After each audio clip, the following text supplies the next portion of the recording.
Ambassador Sarah Chun stood in the pristine white corridors of the Galactic Council station, her worn leather briefcase clutched tightly in her hands. The artificial gravity felt strange beneath her feet, slightly lighter than Earth's pull. Around her, beings from dozens of species moved with the fluid grace of those born to the stars. Their conversations created a symphony of clicks, whistles, and harmonic tones that her universal translator struggled to process. She had dreamed of this moment for 20 years. Ever since humanity had achieved faster-than-light travel and made first contact with the Zephyrian Trade Confederation, Sarah had prepared for this day. The day Earth would finally be invited to join the Galactic Council, the governing body that maintained peace and prosperity across 3 spiral arms of the galaxy. The invitation had come as a surprise. Most species waited centuries before being considered for membership. Humanity had only been spacefaring for 57 years. But the Council had extended an unprecedented offer, immediate consideration for membership, bypassing the usual probationary periods and cultural assessments. Sarah's heels clicked against the polished floor as she approached the massive doors of the council chamber. 2 Kralix guards, their reptilian faces impassive behind energy shields, scanned her credentials with devices that hummed softly in the station's recycled air. Their scaled hands moved with mechanical precision as they verified her identity against the council's databases. Ambassador Chun of the Terran Federation, one guard announced in perfect English, though his forked tongue struggled with the consonants. "You are cleared for entry. The council awaits." The doors slid open with a whisper, revealing a chamber that took Sarah's breath away. The room was vast, its ceiling lost in artificial shadows that mimicked the depths of space. Holographic stars wheeled overhead, displaying the current positions of every council member world in real time. Around the circular chamber, representatives from 47 species sat in specialized seating designed for their unique physiologies. At the chamber's heart stood a raised platform where speakers addressed the assembly. Today, that platform would be Sarah's stage. She walked toward it with measured steps, her eyes taking in the faces that watched her approach. Some were curious, others bored. A few seemed openly amused. The Vorthack delegation caught her attention immediately. 3 beings that resembled massive praying mantises, their compound eyes reflecting the chamber's lights like faceted jewels. They had been humanity's first alien contact, and their technology had helped Earth's rapid advancement into interstellar civilization. Their head delegate, Zaktich, inclined his triangular head slightly as Sarah passed. Near the chamber's far wall sat the Eternal Dominion's representatives. The Kael'tar were an ancient race, their crystalline bodies pulsing with internal light that indicated their emotional states. Currently, those lights showed mild interest mixed with skepticism. They had ruled vast portions of the galaxy for over 10,000 years before voluntarily stepping down to become council members rather than galactic overlords. The Mechanical Collective's delegation consisted of 3 identical android bodies, their chrome surfaces reflecting the chamber's holographic displays. Behind their glowing optical sensors lay artificial intelligences older than human civilization. They had transcended biological existence eons ago, yet maintained diplomatic relations with organic species out of what they claimed was scientific curiosity. Sarah reached the speaker's platform and activated her presentation system. A 3-dimensional map of human space appeared above the platform, showing Earth and its 23 colony worlds. The display highlighted humanity's industrial capacity, population centers, and defensive capabilities. The numbers were impressive for such a young species, though modest compared to the Council's established members. "Honored delegates," Sarah began, her voice carried throughout the chamber by the station's acoustic systems. "I stand before you today representing the Terran Federation and its 3 billion citizens. We come seeking not just membership in this council, but partnership in building a better galaxy for all sentient life." A low harmonic tone filled the chamber as the melodic assembly's representative expressed what the translator rendered as polite attention. The serpentine being's song speech was considered the most beautiful language in known space, though its complexity made direct translation nearly impossible. Sarah continued her presentation, outlining humanity's contributions to galactic society. Earth's agricultural techniques had increased crop yields on 17 worlds. Human medical advances had eliminated 3 diseases that had plagued the Spiral Confederation for centuries. The innovative fusion technology developed on Mars had revolutionized power generation across a dozen star systems. Furthermore, Sarah said, her confidence growing as she spoke, humanity brings a unique perspective to galactic affairs. Our recent emergence means we approach old problems with fresh eyes. We believe this council would benefit from our inclusion. She expected questions, perhaps some debate about humanity's readiness for membership. What she did not expect was the sound that began in the Kael'tar section and spread throughout the chamber like a wave. They were laughing. The crystalline being's internal lights shifted to patterns Sarah's cultural briefings had identified as extreme amusement. The sound they made was like wind chimes in a storm, beautiful and terrible. Around the chamber, other species joined in with their own expressions of mirth. The Vorthak clicked their mandibles in staccato bursts. The mechanical collective's optical sensors flickered in synchronized patterns. Even normally stoic Kralix guards seemed to be suppressing what might have been chuckles. Sarah stood frozen on the platform, her carefully prepared words dying in her throat. The laughter continued for what felt like hours, but was probably only minutes. When it finally subsided, the chamber fell into a silence that somehow felt worse than the mockery. Kael'tar Prime Counselor Zermath rose from his crystalline seat, his internal lights now showing condescending amusement. When he spoke, his voice resonated through crystal formations in his body, creating harmonics that the universal translator rendered with obvious difficulty. Ambassador Chun, Zermath said, your presentation has been most entertaining. Truly, the innocence of youth shines through every word. More chuckling rippled through the chamber. Sarah felt heat rising in her cheeks, but forced herself to maintain diplomatic composure. Perhaps, Zermath continued, you misunderstand the purpose of today's gathering. You see, the Council did not summon you here to consider humanity for membership. We invited you here to deliver a message. The chamber's holographic display changed without Sarah's input. Her presentation vanished, replaced by images that made her blood run cold. Star maps showing human space, but marked with invasion routes. Fleet compositions from a dozen council species. Timetables and resource allocation charts. For 57 years, Zermath explained with the patience of a teacher addressing a slow student, we have watched humanity expand across the stars. You have colonized worlds without permission. You have exploited resources that belong to older, wiser civilizations. You have disrupted trade routes and upset the delicate balance we have maintained for millennia. Sarah found her voice. Our expansion has been peaceful. We followed all established protocols for colonization. We've respected the territorial claims of every species we've encountered. The laughter returned, shorter but more intense. Zermath's lights shifted to what Sarah now recognized as predatory satisfaction. Protocols written by whom? He asked. Claims recognized by what authority? You speak as if humanity has rights in this galaxy beyond those we choose to grant you. Vorthak Delegate Zakth rose, his insectoid form towering over the other representatives. The Terran Federation has grown too bold, he said, his translated voice carrying undertones of irritation. Your species multiplies like a plague. 23 worlds in 57 years? Even the ancient Kael'tar were more restrained in their expansion. We have observed your military development with particular concern, added the lead representative from the Mechanical Collective. Your weapons technology advances at an alarming rate.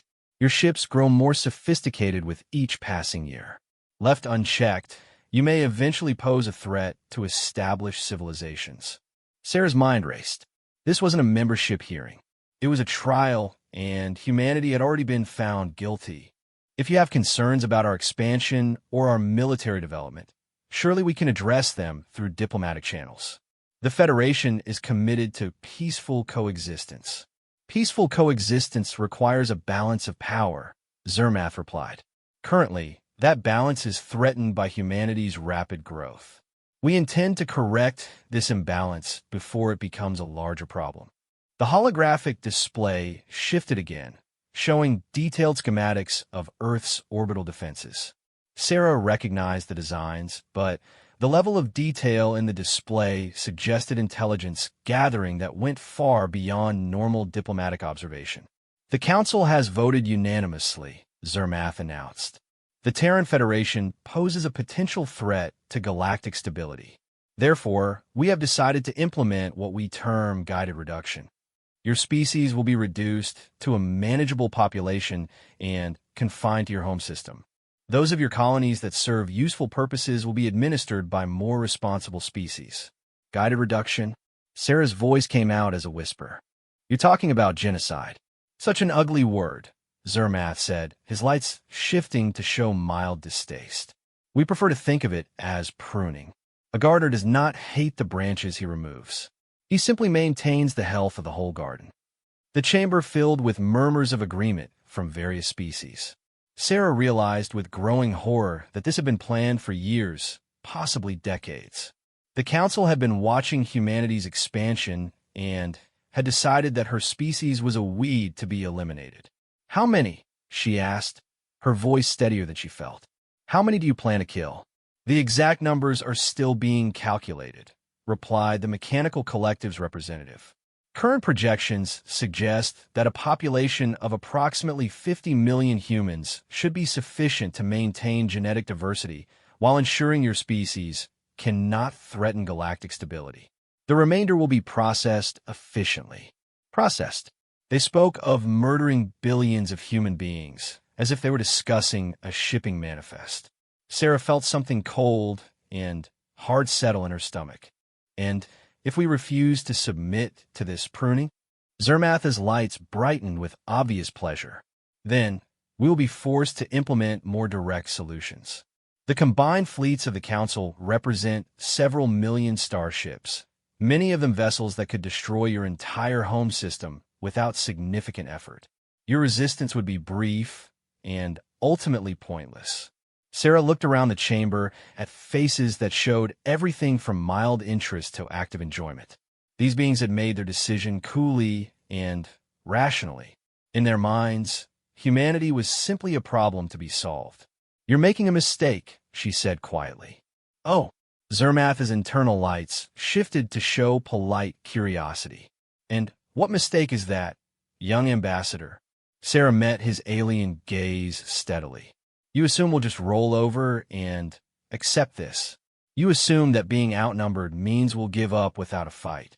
You assume that we're weak because we're young. More laughter rippled through the chamber, though it seemed less certain than before. Your defiance is admirable, Zermath said, but ultimately irrelevant. The die has been cast.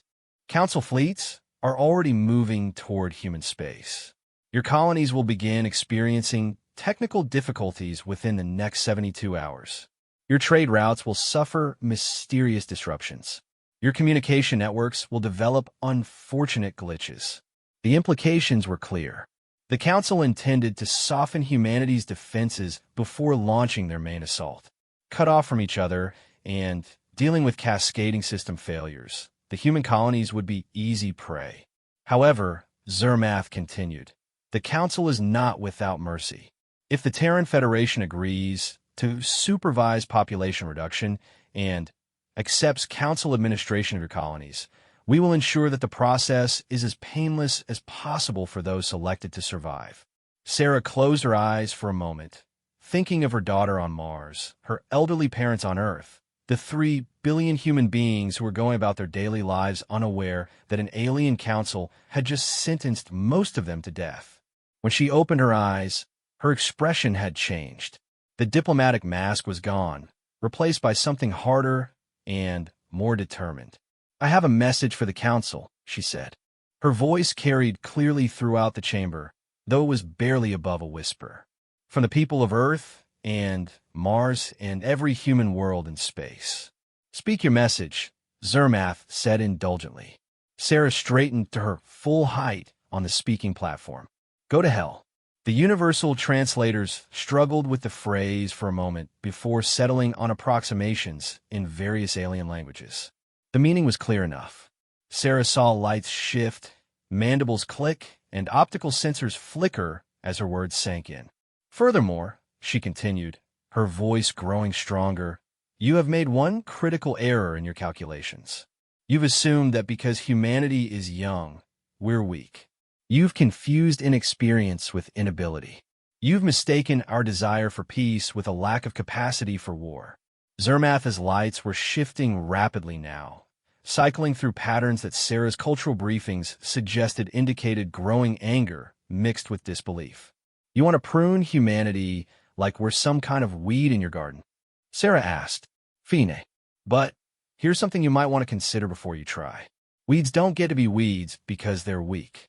They get to be weeds because they're harder to kill than everything else. She gestured toward the holographic display, which still showed the Council's invasion plans. You see those ships moving toward human space? Those millions of vessels that could supposedly destroy our home system without effort? I hope they're everything you think they are, because you're going to need every single one of them. The chamber had gone completely silent. Even the background hum of the station's life support systems seemed muted. Humanity has been preparing for this day longer than you realize, Sarah continued. Not because we wanted war, but because we knew that in a galaxy full of older, more established civilizations, we might eventually face a threat we couldn't talk our way out of. We hope we were wrong. We worked toward peace, but we prepared for war. She paused, letting her words sink in before delivering her final statement. You laughed at Earth today. You laughed at humanity's youth, our inexperience, our small fleets, and limited territory. But here's the thing about young species. We're not set in our ways. We adapt. We innovate. We do things that older, wiser civilizations would never think to try because they're too experienced to take crazy risks. Sarah smiled, and there was no humor in the expression. You want to see what humanity is capable of when our survival is threatened? You want to test whether our weapons technology is really as primitive as you assume? You want to find out what happens when 3 billion human beings decide that they have nothing left to lose? She gathered her briefcase and turned to leave the platform. Congratulations, Counselor Zermath. You're about to get everything you asked for. Sarah walked toward the chamber's exit with measured steps, ignoring the rising babble of alien voices behind her. At the door, she turned back to address the chamber one final time. The Council has made its decision, she said. Now humanity will make theirs. I suggest you hope that your fleets are as invincible as you think they are. Because if they're not, you just turn the most innovative, adaptable, and stubborn species in the galaxy into your mortal enemies. The chamber doors closed behind her with a soft whisper, cutting off the chaos of alien voices. Sarah walked through the station's corridors with the same measured pace, though inside, she felt like screaming. In 12 hours, she would be back in human space, carrying news that would change everything. The age of humanity's peaceful expansion was over. What came next would depend on whether her species was really as tough as she had claimed. Behind her, in the council chamber, Zermath's internal lights had shifted to patterns indicating deep concern. For the first time since the decision had been made, he found himself wondering if they had made a mistake. The young human ambassador's words echoed in his mind. Weeds don't get to be weeds because they're weak.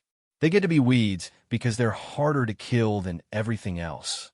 Perhaps they should have studied humanity's history more carefully before deciding to prune this particular weed. But it was too late for second thoughts. The fleets were already in motion. Soon, they would see what happened when an ancient galactic civilization tried to eliminate a species that had climbed from medieval technology to interstellar travel in the span of a single millennium. The galaxy was about to learn why humanity had earned its place among the stars. Sarah reached her ship and began preparing for the fastest journey of her life. Behind her, the council was about to discover that some weeds, when you try to pull them up, drag the entire garden down with them. The war that would reshape the galaxy had begun with laughter in a pristine council chamber. It would end in ways that none of the laughing delegates could possibly imagine. But that was still to come. For now, there was only an urgent journey home and the most important message in human history to deliver. The council had laughed at Earth. Soon, the galaxy, would-be Admiral Marcus Webb, stood in the war room beneath the Rocky Mountains, his weathered hands gripping the edge of a holographic table that displayed the entire human sphere of influence. 27 stars glowed in the three-dimensional projection, connected by thin lines representing established trade routes and communication networks. It looked pitifully small compared to the vast reaches of galactic civilization that surrounded it. 48 hours had passed since Ambassador Chen's emergency transmission reached Earth. 48 hours since humanity had learned that their peaceful expansion across the stars had been judged a crime punishable by near extinction. Webb had spent every minute of those hours preparing for a war that most of his staff believed was hopeless. "Admiral," said Colonel Zhang, her face pale in the holographic light. "The communication blackouts have begun. We've lost contact with Kepler 442b and Wolf 1061c. Before the signals cut out, both colonies reported massive electromagnetic pulses knocking out their orbital defense networks." Webb nodded grimly. It was starting exactly as the Council had threatened. Mysterious technical failures that would leave the human colonies defenseless when the main invasion fleets arrived. "What about the civilian populations?" he asked. "Evacuation protocols are in effect," Colonel Zhang replied. "But we can only move so many people so quickly. The outer colonies are particularly vulnerable." Around the war room, dozens of officers worked at holographic displays, coordinating humanity's desperate defensive preparations. Most wore expressions of grim determination, but Webb could see the fear underneath. They all understood the mathematics of the situation. Even optimistic estimates suggested that the combined Council forces outnumbered humanity's military by at least 50 to 1. "Sir," called Lieutenant Morrison from the communications station, "we're receiving a priority transmission from the Mars shipyards. Admiral Chun wants to speak with you immediately." Webb almost smiled despite the circumstances. Admiral David Chun, Sarah's younger brother, commanded humanity's most advanced shipyard. If anyone had a rabbit to pull out of this particular hat, it would be him. "Put him through," Webb ordered. The holographic table shifted to show Admiral Chen's face, his features tense with exhaustion and concentration. Behind him, the vast construction bays of the Mars shipyards hummed with unprecedented activity. "Marcus," David Chun said without preamble, "we need to talk about the Nightshade Project." Webb felt a chill run down his spine.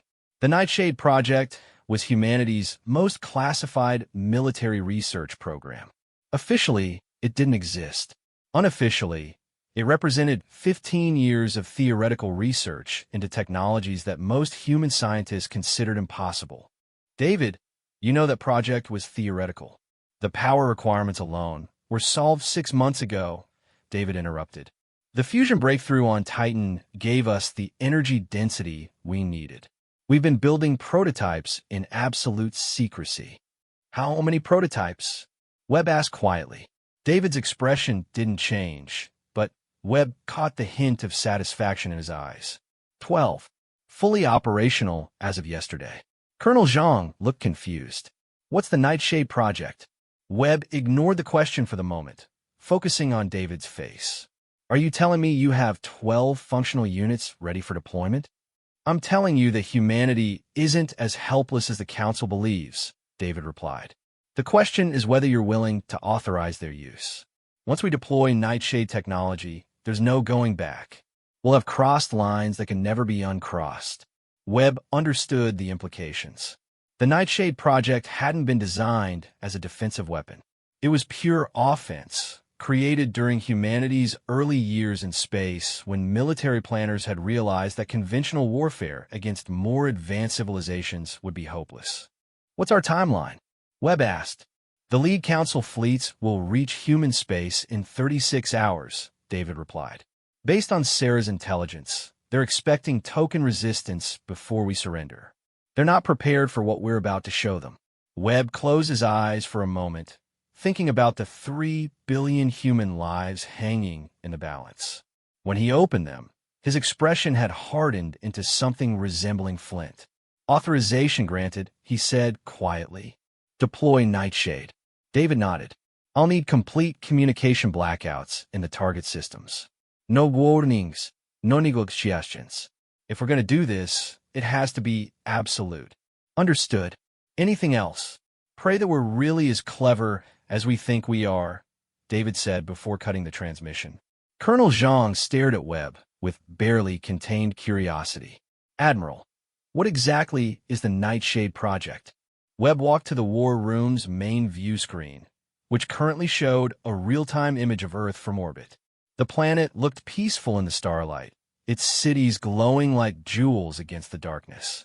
It was hard to believe that alien fleets were already moving to destroy most of the people living in those cities. 15 years ago, Webb began, our xenobiologists made a disturbing discovery. Every spacefaring species we'd encountered had evolved along remarkably similar lines. They all came from worlds with gravity, atmosphere, and magnetic fields within narrow parameters. They all developed technology, following predictable patterns. They all built their civilizations around concepts like efficiency, logic, and sustainable resource management. "That makes sense," Zhang replied. "Those are the conditions and concepts that lead to successful interstellar expansion." "Exactly," Webb said. "But it also meant that they all had similar limitations. Similar assumptions about how technology should work and how war should be fought. They built their weapons and defenses around facing enemies who thought like they did." He turned back to face the room. "Humanity didn't evolve under those same constraints. Earth has higher gravity than most inhabited worlds. Our magnetic field is unusually strong. Our planet is geologically violent, with massive tectonic shifts and extreme weather patterns.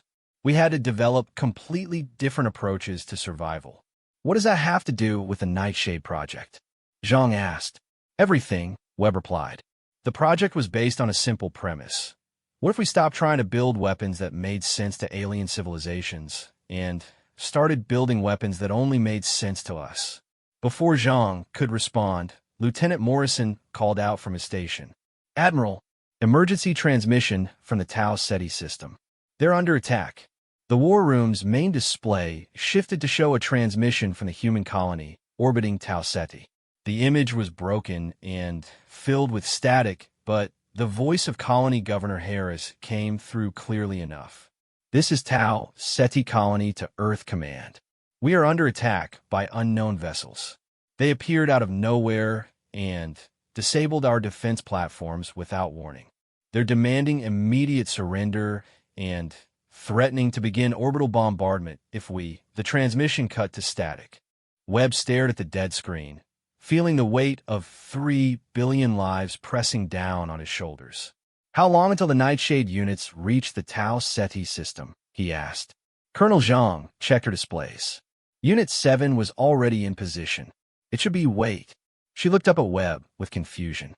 "Sir, I'm reading massive energy signatures from the Tau Ceti system. The readings are unlike anything in our databases." Webb smiled grimly. "That would be Nightshade. Across the galaxy, in the Tau Ceti system, something unprecedented was happening. The Council fleet that had so easily disabled the human orbital defenses was discovering that their intelligence about human military capabilities had been incomplete. Fleet Commander Zathkree of the Vorthak hegemony stood on the bridge of his flagship, watching the human colony world spin helplessly below. The operation had proceeded exactly as planned. His fleet of 63 vessels had dropped out of hyperspace in perfect formation, disabled the primitive human defenses with minimal effort, and taken control of the system. Now came the unpleasant but necessary task of reducing the colony's population to manageable levels. Intelligence suggested that approximately 200,000 humans lived on the planet below. The council had determined that 20,000 survivors would be adequate to maintain the colony's agricultural production. Begin the population reduction protocol, Zathkree ordered. Target the major population centers first. Make it quick and clean. His weapons officer, a younger Vorthak named Krextal, activated the fleet's orbital bombardment systems. Energy signatures spiked as massive beam weapons prepared to carve sterilizing paths across the planet's surface. That was when the human ship appeared. It materialized without warning directly between the Vorthak fleet and the planet below. One moment, there was empty space. The next moment, there was a vessel unlike anything in the Council's databases. "Commander," Krextal said, his mandibles clicking with confusion, "I'm reading a human ship, but the configuration is unusual." Zathkree examined the sensor readings with growing puzzlement. The vessel was clearly of human origin, but it bore no resemblance to any ship design in their intelligence files. Where human vessels were typically sleek and efficient, this ship was angular and aggressive. Where human technology favored fusion reactors and conventional weapons, this ship showed energy signatures that defied easy categorization. "It's small," observed Krextal. "Mass approximately 1/10 of our smallest escort vessel." "Then why are our sensors having difficulty getting clear readings on it?" Zathkree demanded.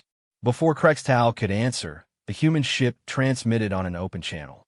"This is Captain Sarah Martinez of the UFS Nightshade to all vessels in this system. You have 30 seconds to withdraw from human space." Zathkree's mandibles clicked in what humans might have recognized as laughter. "A single small human vessel is threatening our entire fleet? The arrogance of this species knows no bounds." He opened a return channel. "Human vessel, you are outnumbered 63-1. Surrender immediately and prepare to be boarded." 20 seconds, came the flat response. "Commander," Krextal said, his voice showing the first hints of concern, "our targeting systems are having difficulty maintaining locks on the human vessel. Its energy signature keeps shifting." Zathkree studied his displays more carefully. The human ship wasn't moving in any conventional sense, but something about it seemed to be in constant flux. Sensor readings fluctuated wildly, as if the vessel existed in multiple states simultaneously. 10 seconds, the human captain transmitted. "Destroy it," Zathkree ordered. 63 Vorthak warships opened fire simultaneously. Energy beams that could crack planets converged on the tiny human vessel from every angle. The combined firepower was sufficient to vaporize a small moon. The beams passed through the human ship as if it wasn't there. "What?" Krextal stared at his instruments in disbelief. "All weapons show direct hits, but there's no damage to the target. It's like we fired at empty space." "Time's up," Captain Martinez transmitted. The human ship disappeared. For a moment, Zathkree thought it had retreated. Then his tactical officer began screaming warnings in rapid-fire Vorthak. "Commander, energy spike detected in our main reactor core. Massive containment breach imminent." Across the fleet, similar alarms sounded on every ship simultaneously.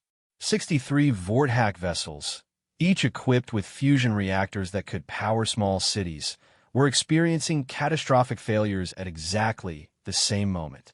"How is this possible?" Zathkree demanded. "Our reactor cores are isolated systems. There's no way an external force could." He never finished the sentence. The VHS Conquest, flagship of the Tau Ceti invasion fleet, became a miniature sun as its reactor core overloaded. The explosion was visible from the planet's surface, a new star that bloomed and faded in the space of seconds. 62 more stars followed in rapid succession. In the space of 90 seconds, an entire council fleet ceased to exist. Not destroyed by weapons, not outmaneuvered by superior tactics, but simply gone. 63 warships, and their crews of over 200,000 experienced warriors, vanished as if they had never been there at all. On the planet below, Governor Harris watched the light show in the sky with amazement and terror. When the last explosion faded, he opened communication channels to Earth. Earth Command, this is Tau Ceti Colony. The attacking fleet has been eliminated. We don't know how, but they're gone. All of them. There's something else out here, something that came to help us. In the asteroid belt of the Tau Ceti system, the UFS Nightshade rematerialized. Captain Martinez sat in her command chair, watching the debris fields that had once been enemy warships drift past her viewports. Around her, her crew worked with the quiet efficiency of people who had just done something that would change the course of galactic history. Phase transition complete, reported Lieutenant Commander Park from the engineering station. Reactor core is stable. All systems nominal. Any sign of additional enemy vessels? Martinez asked. Negative, Captain. The system is clear. Martinez activated her communication system. Earth Command, this is Nightshade 7. First field test of phase shift technology is complete. The Tau Ceti system is secure. She paused, thinking about the magnitude of what had just happened. 63 enemy ships destroyed without a single human casualty. It was the kind of victory that sounded like fiction. Admiral Webb, she continued, you need to know that the phase shift system performed exactly as designed. We were able to materialize inside the enemy reactors and plant overload devices without detection. The Council fleet never knew what hit them. On Earth, Admiral Webb received the transmission with a mixture of relief and dread. The Nightshade technology had worked perfectly, but its implications were staggering. Humanity had just demonstrated the ability to appear inside enemy ships without warning and destroy them from within. It was a form of warfare that the Council's ancient civilizations had never encountered and had no defenses against. Nightshade 7, this is Earth Command, Webb replied. Proceed to your next target. And, Captain, try to leave some survivors this time. We need prisoners for intelligence gathering. Understood, Admiral. Nightshade 7 out. As the UFS Nightshade prepared for its next phase shift jump, Captain Martinez reflected on the weapon she commanded. The technology was based on humanity's unique understanding of quantum mechanics, developed during centuries of dealing with Earth's unusually strong magnetic field and chaotic geological activity. Where other species had learned to work with stable, predictable systems, humans had learned to embrace uncertainty and chaos. The phase shift drive allowed her ship to exist in a superposition of quantum states, effectively making it partially real and partially existing in parallel dimensions. In this state, the Nightshade could pass through solid matter, ignore energy weapons, and appear anywhere in local space without warning. It was a technology that only made sense to a species that had learned to thrive in chaos. And it was about to teach the galaxy a very painful lesson about underestimating young civilizations. Across human space, 11 more Nightshade units were moving toward their targets. Council fleets that had expected easy victories against primitive human technology were about to discover that their assumptions about warfare were as outdated as their assumptions about humanity itself. The galaxy's oldest civilizations had just encountered something they had never faced before, an enemy that fought by completely different rules. Rules that made sense only to a species that had crawled out of the chaotic crucible of Earth and learned to turn disorder into advantage. The Council had laughed at Earth's youth and inexperience. Now, they were about to learn why being young in a galaxy full of ancient powers meant learning to be very, very clever about survival. And humanity, it turned out, had learned to be cleverer than anyone had imagined possible. The emergency session of the Galactic Council convened in absolute chaos. For the first time in 3,000 years, the ancient chamber echoed with the sound of genuine fear as reports flooded in from across the galaxy. 7 Council fleets had vanished completely. Not defeated, not retreated, but simply ceased to exist. Kael'tar Prime Counselor Zermath stood before the assembly, his crystalline form pulsing with patterns that indicated barely controlled panic. His internal lights flickered rapidly between colors that had no equivalent in human emotion, but might have been translated as horror mixed with disbelief. The Vorthak Third Fleet has been eliminated, he announced, his harmonic voice cracking with strain. 417 vessels, destroyed in the span of 3 minutes.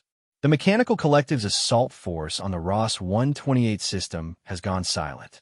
The Eternal Dominion reports complete loss of contact with their expeditionary fleet in the Wolf 359 sector. Around the chamber, delegates from 47 species sat in stunned silence. The mathematics were impossible.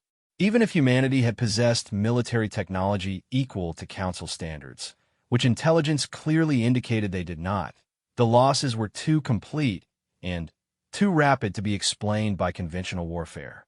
Vorthak Delegate Zakth rose from his seat, his massive mantis-like form trembling with what might have been rage or fear. "Honored Counselor," he said, "my people demand an explanation. How does a species with fusion-powered ships and kinetic weapons destroy fleets equipped with matter disruptors and quantum shields?" "We don't know," Zermath admitted, the words seeming to cause him physical pain. "Our surviving sensor data shows energy signatures unlike anything in our databases. Ships appearing and disappearing without transition through normal space. Reactor cores overloading simultaneously across entire fleets." The Mechanical Collective's lead representative, designation Prime Unit 7, activated its vocal synthesizers. "Analysis of available data suggests the humans have developed technology based on principles we do not recognize. Recommend immediate suspension of offensive operations pending further intelligence gathering." A harmonic tone of disagreement filled the chamber as the Melodic Assembly's delegate expressed dissent. The translation came through as, "To retreat now would show weakness. These losses, while concerning, may be the result of unknown defensive systems that cannot be easily replicated across human space." Defensive systems? Zakth's mandibles clicked rapidly, creating a sound like breaking glass. 7 fleets destroyed without warning, without survivors, without even distress signals getting through? These are not defensive systems. These are weapons of a type we have never encountered. In the depths of space, Captain Elena Vasquez piloted the UFS Wraith through dimensions that existed parallel to normal reality. Her Nightshade-class vessel moved through quantum foam like a shark through water, hunting the Eternal Dominion fleet that had been dispatched to pacify the Proxima Centauri colony. "Target acquired," reported Lieutenant Shun from the sensor station. "Eternal Dominion Battle Group, 41 vessels in standard formation. They're beginning bombardment of the orbital installations." Through her viewports, Vasquez could see the crystalline ships of the Eternal Dominion as ghostly outlines in normal space. Their weapons were already firing on the human colony's defenses, carving through metal and energy shields with contemptuous ease. "Phase status?" she asked. "Stable at 97% quantum displacement," engineering reported. "We're effectively invisible to their sensors and weapons." Vasquez nodded. The Nightshade technology was performing flawlessly.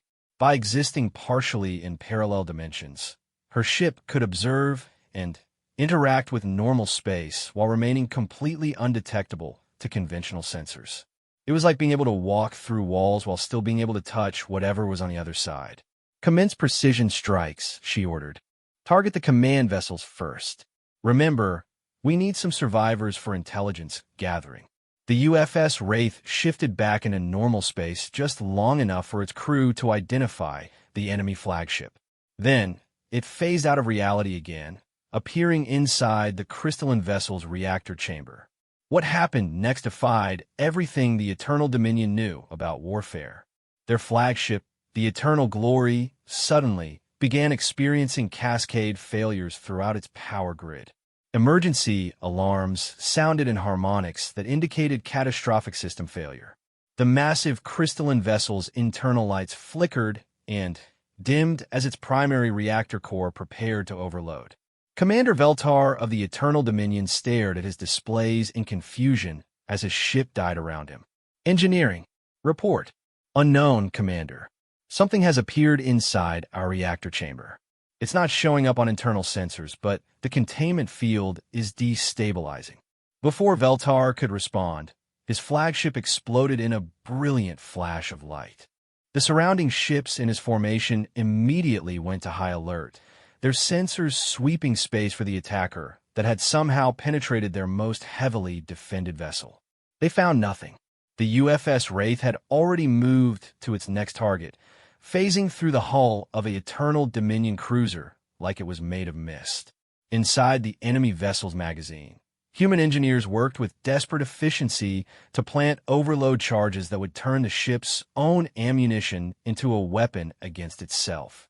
Over the next 18 minutes, 39 Eternal Dominion warships suffered mysterious internal explosions that their crews could neither predict nor prevent. The enemy seemed to be attacking them from inside their own ships, appearing in vital systems just long enough to plant charges before vanishing again. When the slaughter was complete, only 2 crystalline vessels remained intact, their crews paralyzed with terror as they tried to understand how their mighty fleet had been destroyed by an enemy they could neither see nor fight. Captain Vasquez materialized the UFS Wraith in normal space directly in front of the surviving ships. Compared to the massive Eternal Dominion vessels, her ship looked tiny and insignificant. But the surviving enemy crews now understood that appearances could be devastatingly deceptive. "This is Captain Vasquez of the United Earth Forces to the surviving Eternal Dominion vessels," she transmitted. "You have 2 choices. Surrender immediately and prepare to be boarded, or join your friends in whatever afterlife crystalline beings believe in." The response came almost instantly. "This is Commander Kreshtal of the Eternal Radiance. We surrender. Please, explain to us how you destroyed our fleet. Our technology was superior in every measurable way." Vasquez allowed herself a grim smile. "That's the problem with measuring things, Commander. You can only measure what you understand. And you never understood humanity well enough to measure us accurately." Across the galaxy, similar scenes were playing out as humanity's Nightshade fleet systematically dismantled Council forces that had expected easy victories against primitive human technology. The phase shift drives that powered the Nightshade vessels represented 15 years of theoretical research that no other species had ever attempted.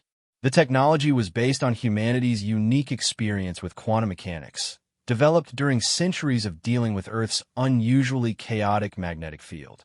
Where other species had learned to create stable, predictable quantum systems, humans had learned to harness and control quantum uncertainty itself. It was a fundamentally different approach to physics, one that only made sense to a species that had evolved in Earth's geological chaos and learned to turn unpredictability into advantage. The Council's ancient civilizations had never encountered anything like it because they had never needed to develop anything like it. Admiral Webb stood in Earth's command center, watching reports flow in from across human space.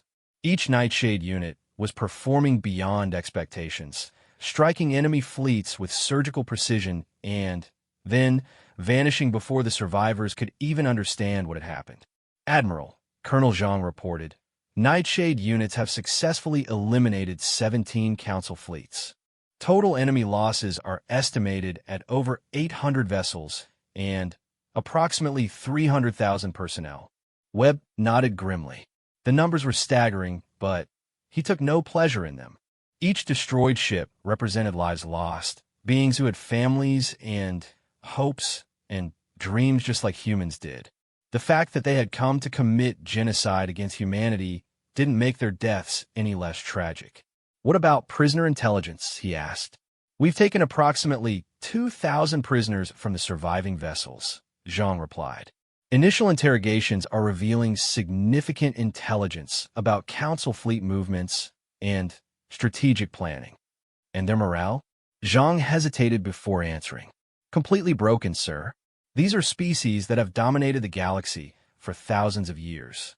They've never faced an enemy they couldn't understand or predict.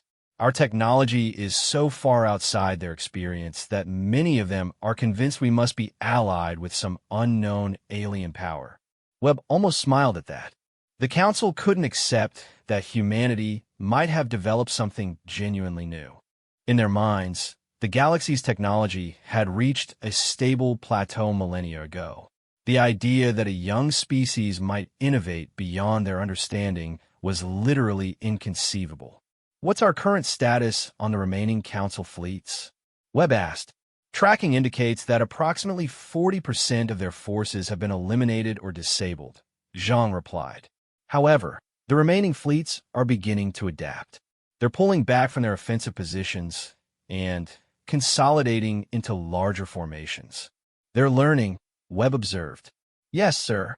Intelligence suggests they're preparing for a massive coordinated assault on Earth itself.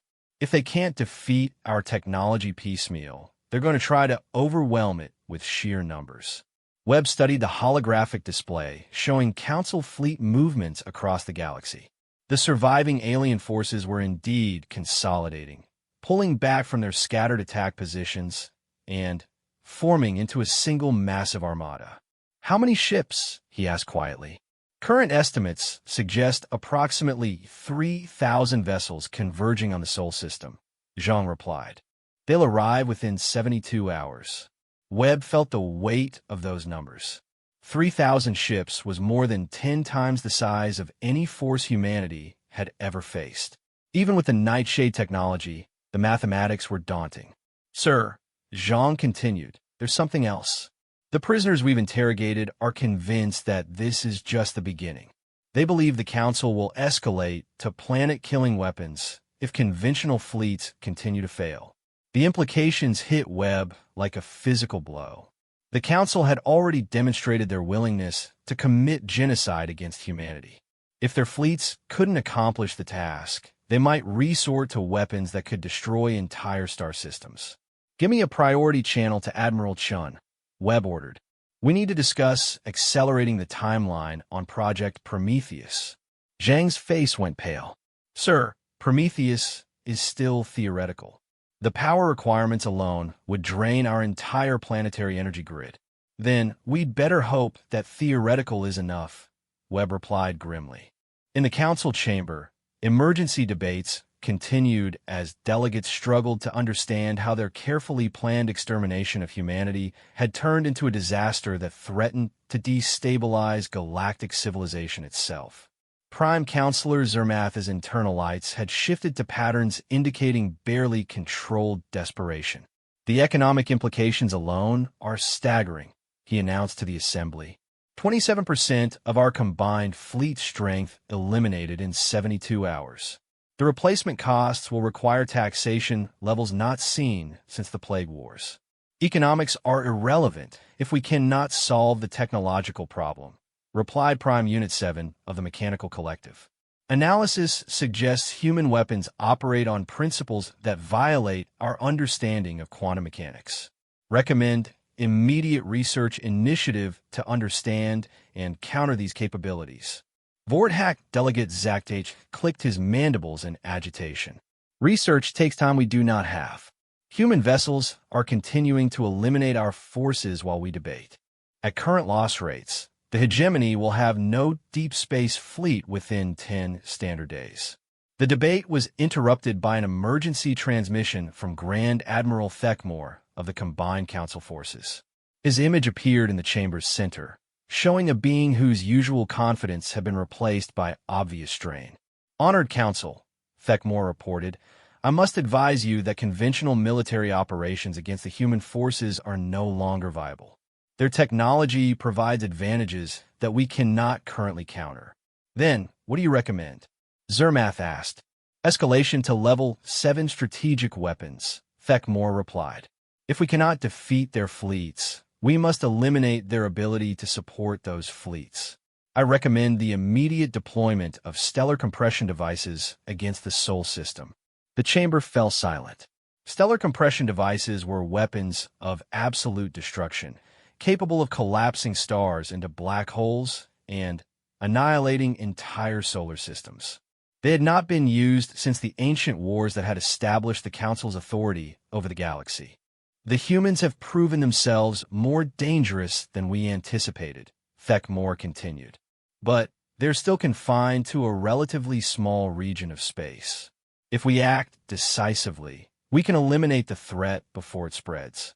The vote was quick and unanimous.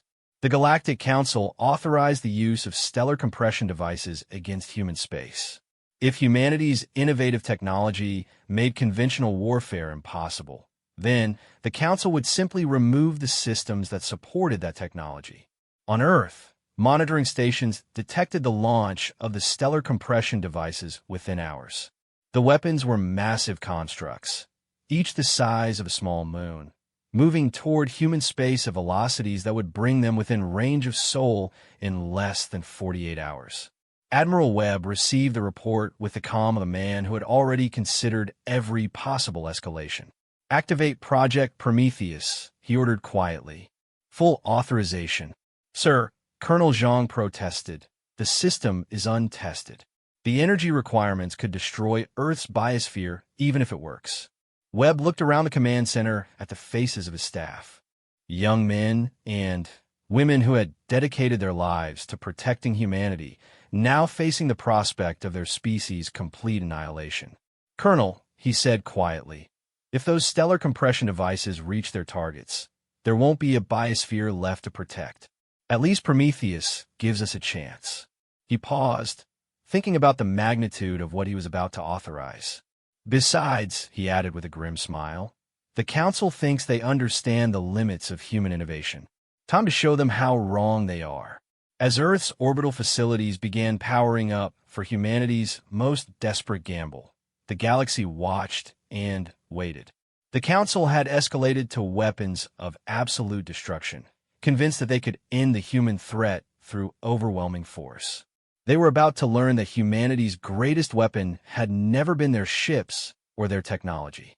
It was their absolute refusal to accept that any problem was unsolvable, any enemy unbeatable, or any situation hopeless. Project Prometheus was about to teach the galaxy what happened when humans decided that the only way to survive was to change the rules of the game entirely. The Council had thought they were fighting a war. They were about to discover they had walked into a revolution. Dr. Elena Rodriguez stood before the most ambitious engineering project in human history, her hands trembling as she reviewed the final activation protocols.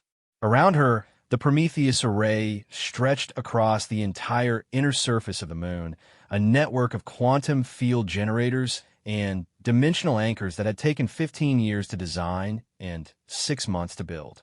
The project had begun as a theoretical exercise, a thought experiment about what might be possible if humanity could manipulate the fundamental structure of space-time itself. Now, with stellar compression devices racing toward the Sol system, theory was about to become desperate reality. Dr. Rodriguez, called Chief Engineer Park from the central control platform, were reading green lights across all primary systems. The orbital power collectors are at maximum efficiency, and the planetary fusion grid is stable. Elena nodded, though her attention remained fixed on the holographic displays showing the approach of the Council's superweapons. 3 stellar compression devices, each capable of collapsing Sol into a black hole that would devour the entire solar system. They would arrive in 37 hours and 14 minutes. "What's our power status?" she asked. "Currently drawing from 100% of Earth's energy grid, 70% of Mars' output, and everything we can siphon from the orbital solar collectors," Park replied. "It's exactly at the theoretical threshold for a stable dimensional fold." Elena almost laughed at the word theoretical. In truth, nobody knew if the Prometheus array would work. The mathematics suggested it was possible, but the energy levels required were so enormous that testing had been impossible. Humanity was about to attempt something that had never been done before, with weapons of absolute destruction racing toward their home system. "Admiral Webb is requesting a final status report," announced Lieutenant Zhao from the communications station. "Tell the Admiral we're as ready as we can be," Elena replied. "Activation in T-minus 60 minutes." She turned to address the engineering teams scattered across the lunar surface. Each team was responsible for a critical component of the array, and Each understood that the survival of their species might depend on their work. "People," she began, her voice carrying across the facility's communication system. "In 1 hour, we're going to attempt something unprecedented. We're going to fold space-time in a way that no species has ever tried before. The theory is sound, but theory and reality don't always agree." She paused, looking out through the facility's transparent, aluminum walls at Earth hanging in the star-filled sky. "If we succeed, we'll demonstrate to the galaxy that humanity's greatest strength isn't our weapons or our ships. It's our absolute refusal to accept that anything is impossible. If we fail—" She left the sentence unfinished. Everyone present understood the consequences of failure. "Dr. Rodriguez," Park called out, "we're receiving telemetry from the outer system monitoring stations. The stellar compression devices have accelerated. They'll reach deployment range in 34 hours. Elena felt her heart rate increase, but forced herself to remain calm. The array required precise timing. Activate too early, and they would drain Earth's power grid without accomplishing anything. Activate too late, and there wouldn't be a solar system left to protect. Adjust the activation timeline accordingly, she ordered. We'll begin the sequence in 57 minutes. Across the galaxy, the Council's remaining fleets had consolidated into a massive armada positioned at what they believed was a safe distance from human space. Grand Admiral Thekmore stood on the bridge of his flagship, watching the progress of the stellar compression devices with satisfaction. The weapons were works of art, technological marvels that represented the pinnacle of Council engineering. Each device contained gravitational manipulators capable of increasing a star's mass beyond its stability threshold, causing immediate collapse into a black hole. The resulting destruction would eliminate not just the target system, but everything within several light years. "Admiral," reported his tactical officer, "the compression devices will reach deployment range of the Sol system in 33 hours, 47 minutes. Should we begin preparing evacuation protocols for Council worlds within the blast radius?" Thekmore considered the question carefully. The compression devices would create gravitational anomalies that could affect neighboring star systems. Several Council member worlds would need to be evacuated before the weapons activated. "Begin evacuations immediately," he ordered. "I want all civilian populations moved to minimum safe distances before we deploy the devices." "Sir," his communications officer interrupted, "we're receiving priority transmissions from multiple Council fleets. They're reporting unusual energy signatures from human space." Thekmore felt a chill run through his body. After the devastating losses his forces had already suffered, any unusual activity from human space was cause for concern. "What kind of energy signatures?" "Unknown, sir. The readings are unlike anything in our databases. Power levels are extraordinary. Current estimates suggest the humans are drawing energy equivalent to the total output of a medium-sized star." Thekmore stared at the tactical display in disbelief. No known technology required that much power. Even the stellar compression devices used less energy than the readings his sensors were detecting from human space. Could they be attempting to power some kind of defensive system? "Unclear, sir. The energy patterns don't match any known technology. Our analysts are unable to determine what the humans might be attempting." On the moon, Dr. Rodriguez watched the countdown timer reach zero with a mixture of terror and anticipation.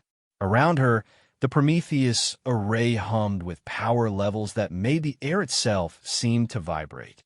Every fusion reactor in the solar system was running at maximum output, channeling incomprehensible amounts of energy into the quantum field generators buried beneath the lunar surface. "Initiate dimensional anchors," she commanded. The array's primary systems came online in sequence, each activation causing reality itself to ripple like water. Space-time began to bend and fold around the dimensional anchors, creating pockets of altered physics that existed in carefully controlled isolation. "Anchors stable," Park reported. "We're reading successful field generation at all primary nodes. Begin spatial compression sequence." This was the moment of truth. The array began forcing local space-time to compress along predetermined vectors, creating a bubble of altered reality around the Sol system. Within that bubble, the fundamental laws of physics remained unchanged, but the relationship between the solar system and the rest of the galaxy was about to shift in ways that no species had ever attempted. Dr. Rodriguez, Lieutenant Zhao called out, "We're receiving emergency transmissions from the outer system. The monitoring stations are reporting massive gravitational anomalies approaching from galactic south." Elena's heart sank.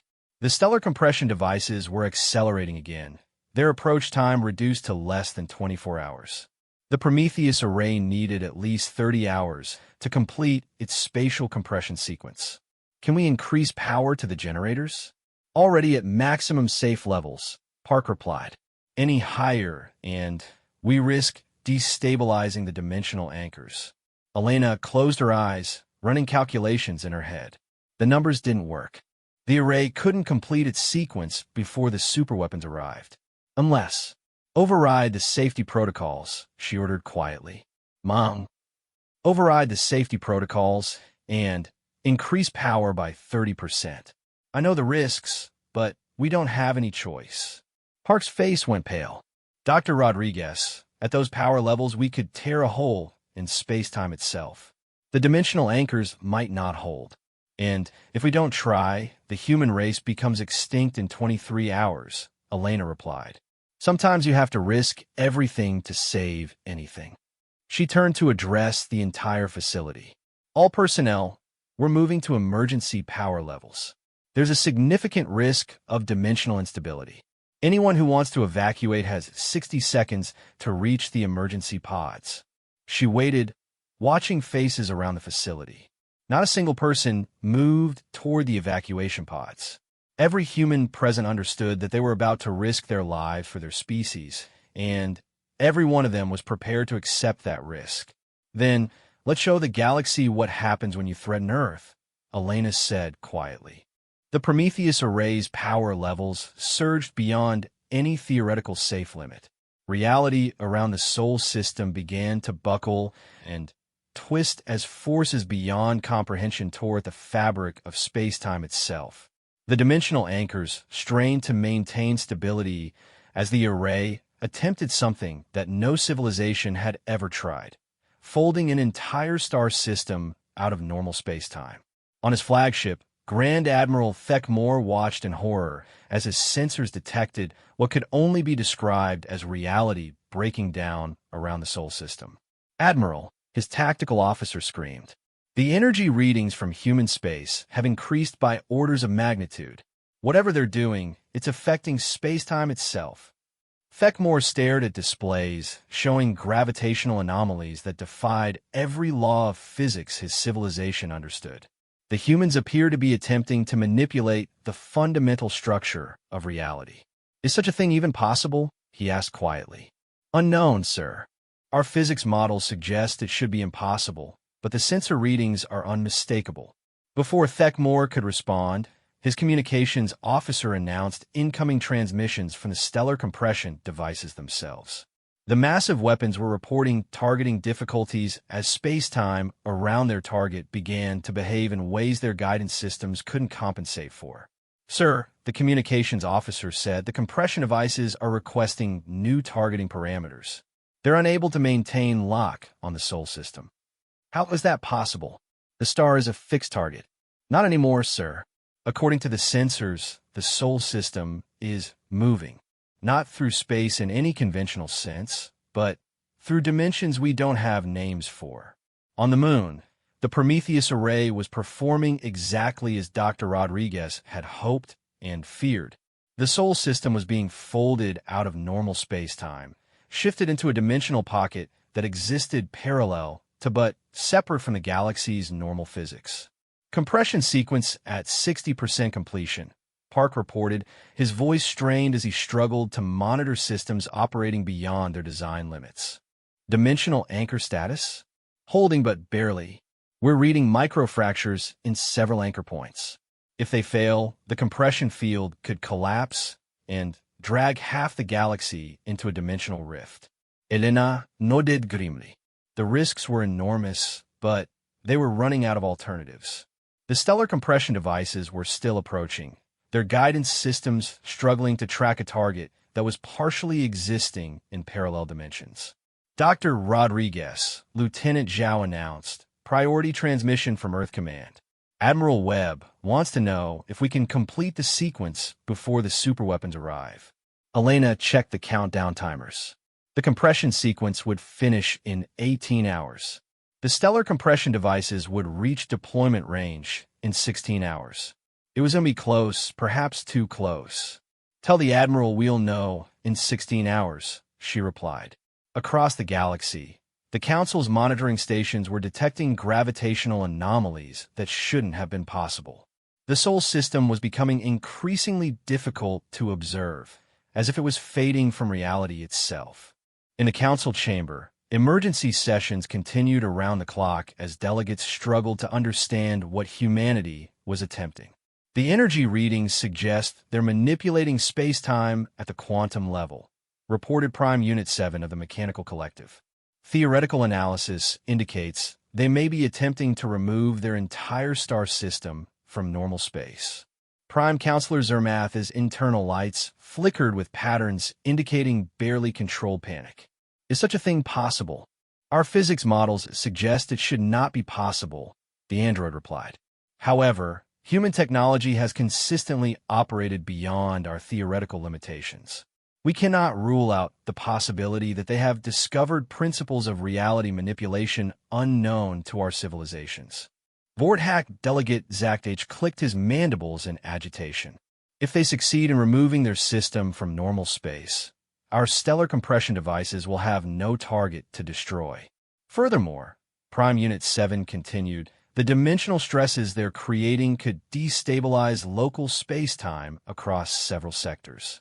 If their system collapses while partially displaced, the resulting dimensional rift could threaten multiple star systems.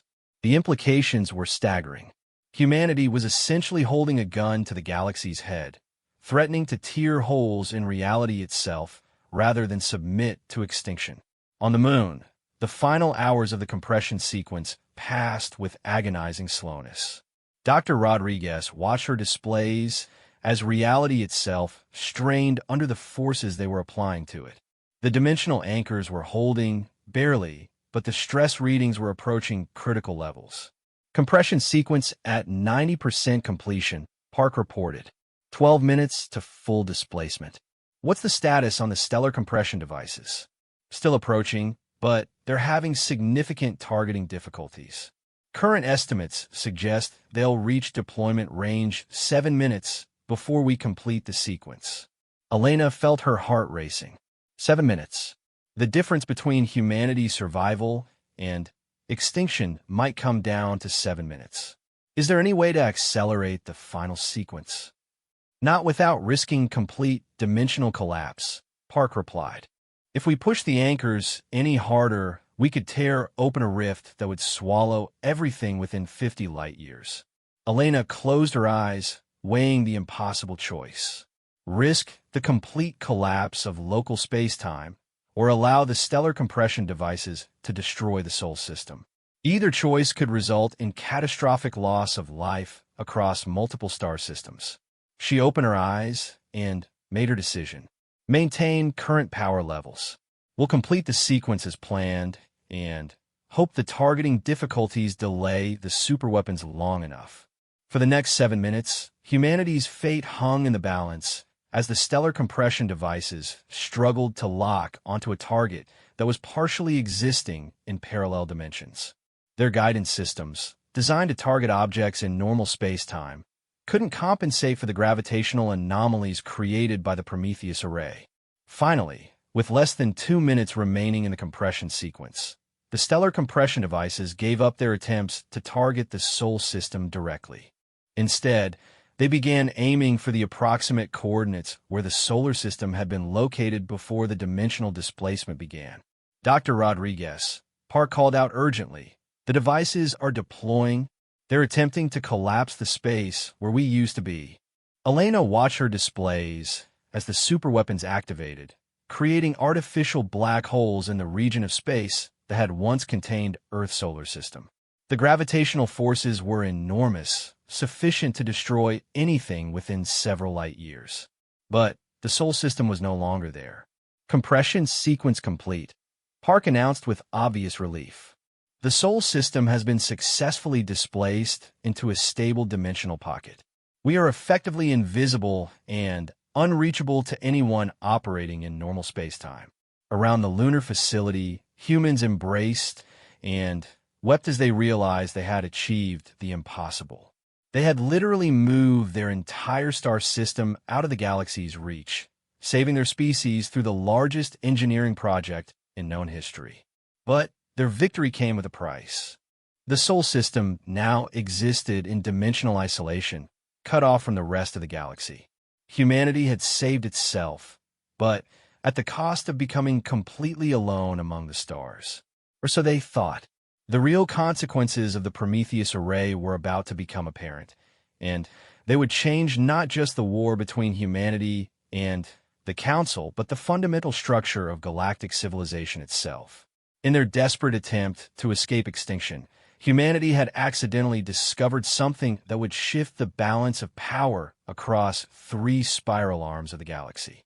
The Council's laughter was about to become screams of terror 3 months after the Sol system vanished from normal space-time. Dr. Elena Rodriguez stood in the observation deck of the first interdimensional monitoring station, watching something that defied every prediction her team had made about the Prometheus array's effects. The Sol system hadn't simply been moved to a parallel dimension. It had become something entirely new. Through the reinforced viewports, Elena could see stars that shouldn't have existed. Not the familiar constellations visible from Earth, but new stellar formations that her instruments insisted were real despite being impossible. The dimensional pocket created by the Prometheus array had somehow begun generating its own space-time, expanding beyond the original boundaries of the solar system. Dr. Rodriguez called Captain Sarah Martinez from the monitoring station, her voice tight with excitement and concern. We're detecting massive energy signatures from the dimensional barrier. The pocket is growing. Elena studied the readouts with growing amazement. The dimensional pocket that contained Earth and its neighboring planets was expanding at an exponential rate. What had begun as a simple hiding place was becoming something unprecedented, an entirely new region of space-time that operated under slightly different physical laws than the rest of the galaxy. How fast is the expansion? She asked. Current measurements suggest the dimensional pocket has grown to encompass a sphere approximately 50 light-years in diameter, Martinez replied. And the expansion rate is accelerating. That's impossible. The energy requirements for that kind of space-time generation would be astronomical. That's what we thought too, Martinez said, until we discovered this. The main display shifted to show energy readings from the dimensional barrier itself. Instead of draining power to maintain the pocket's existence, the barrier was somehow generating energy from the interaction between normal space-time and the altered physics within the pocket. Elena stared at the data in disbelief. The dimensional barrier is acting like a perpetual motion machine. It's drawing energy from quantum fluctuations at the boundary between dimensions. More than that, Martinez continued, we think the altered space-time inside the pocket is naturally more efficient than normal physics. Stars burn brighter, reactions produce more energy, and matter itself seems to be more stable. Before Elena could respond, Lieutenant Chun interrupted from the communication station. Dr. Rodriguez, we're receiving emergency transmissions from outside the pocket. Something's happening in normal space-time, and it's affecting the entire galaxy. The main display shifted to show intelligence reports gathered by humanity's deep space monitoring stations. What Elena saw made her blood run cold. The stellar compression devices that had been meant to destroy the Sol system had indeed created artificial black holes where Earth's star system used to be. But without a target to consume, those black holes had begun growing uncontrollably, feeding on dark matter and quantum vacuum fluctuations. The black holes are expanding faster than theoretical models predicted, Chen reported. They've already consumed 3 council-member worlds and are threatening dozens more. The gravitational effects are destabilizing entire star systems. Elena realized with horror what had happened. By removing the Sol system from normal space-time, humanity had accidentally created a gravitational void that the artificial black holes were filling. The Council's own superweapons had become an unstoppable force of destruction that was eating the galaxy from within. "What's the current casualty estimate?" she asked quietly.